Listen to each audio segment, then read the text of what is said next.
c'est une journée au boulot, ça. Voilà. Ça, c'est le boulot, ça. Bravo. Ça, c'est le boulot. C'est ça, le boulot.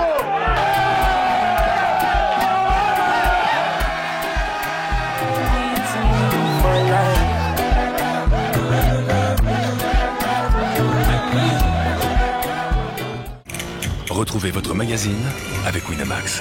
Winamax, le plus important, c'est de gagner.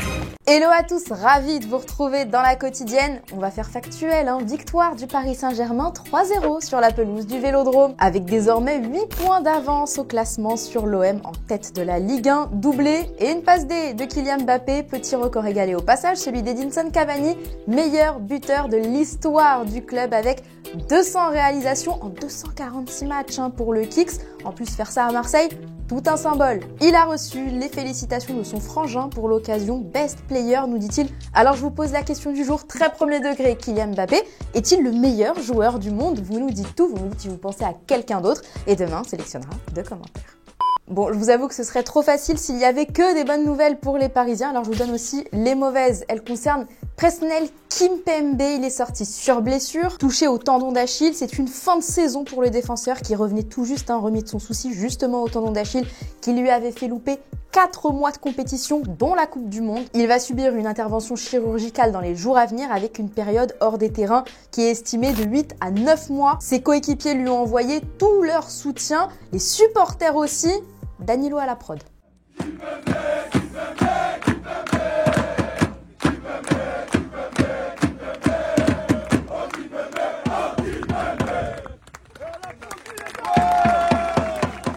Nous aussi, on lui souhaite bon rétablissement. Tant que le moral est là, tout va bien. Et apparemment, il est là. Même en béquille, il perd pas le nord presque.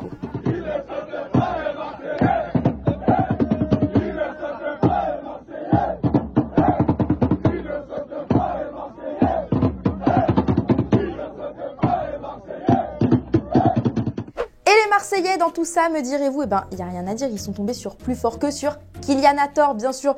Et je crois que le coach Tudor, s'il n'était pas entraîneur de Marseille, il aurait pris son abonnement au Parc des Princes. È un giocatore d'altro pianeta, un giocatore che ha fatto differenza oggi. Paragoniamo due gare di Coppa e questa, la differenza sono loro, non noi. Il loro modo di fare, il loro modo di comportarsi è il loro numero 7 che ha giocato. Non è per noi, è per loro. Passons à un autre choc, un derby, cette fois celui de la Côte d'Azur, entre Nice et Monaco. Autre victoire 3-0 à l'extérieur pour les Niçois, doublé de la recrue Mofi et un but de Kefren Turam. Les Aiglons sont invaincus depuis l'arrivée de Didier Digard à leur tête. Le miracle niçois existe, ils sont 7e à 5 points de l'Europe. Ils vont aller la chercher, la qualif? Réponse de Jean-Claire Todibo dans l'excellent sujet qui est passé dans Téléfoot hier. C'est signé Thomas. C'est un objectif qui vous paraît abordable? Bien sûr que l'objectif est abordable. Aujourd'hui, on rattrape un petit peu notre retard. Après, s'enflammer, ce serait très prétentieux de notre part parce qu'on a pris quand même énormément de retard avec notre début de saison.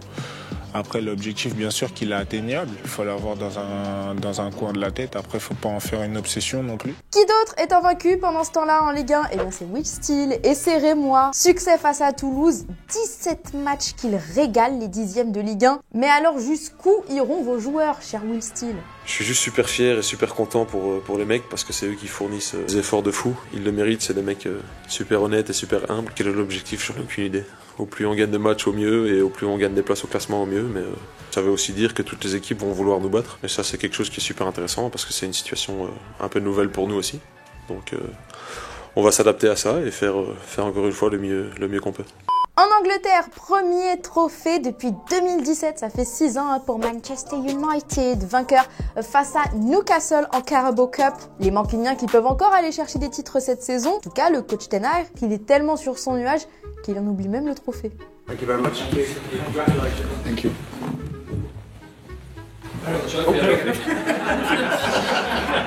I can leave him because next cup, this one is it.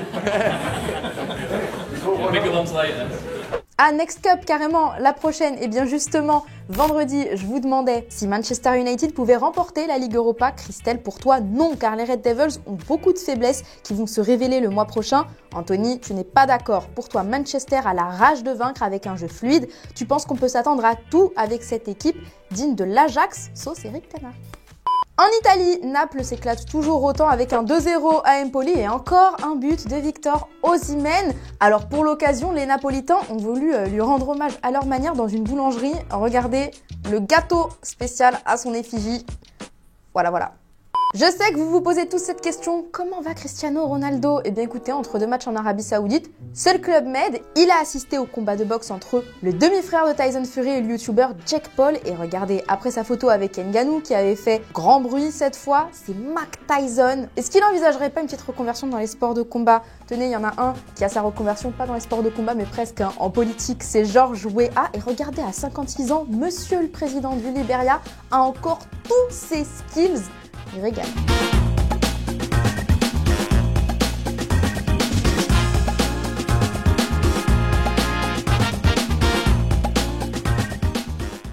Avant de se quitter, vous le savez, les séismes en Turquie et en Syrie ont dévasté toute une population et le public de Beşiktaş a voulu contribuer à sa manière pour aider les victimes. Les fans ont organisé un jeté de peluches sur le terrain afin que le club les redistribue aux enfants touchés par ce drame. Quand le football unit, eh ben c'est trop beau. Et voilà, c'est déjà la fin de la quotidienne, mais ce soir, il y a l'événement. C'est sur TMC à 21h05, les trophées FIFA The Best. Ça se passe à Paris cette année. Karim Benzema est nommé dans la catégorie du meilleur joueur, tout comme Kylian Mbappé, alors que Dimitri Payet peut remporter le prix Puskás. Ça nous en fait des chances à nous, Français, de gagner. On va se débriefer ça demain, 21h05 sur TMC. On va tous regarder. Et d'ici là, on se quitte en images et en musique. Ciao!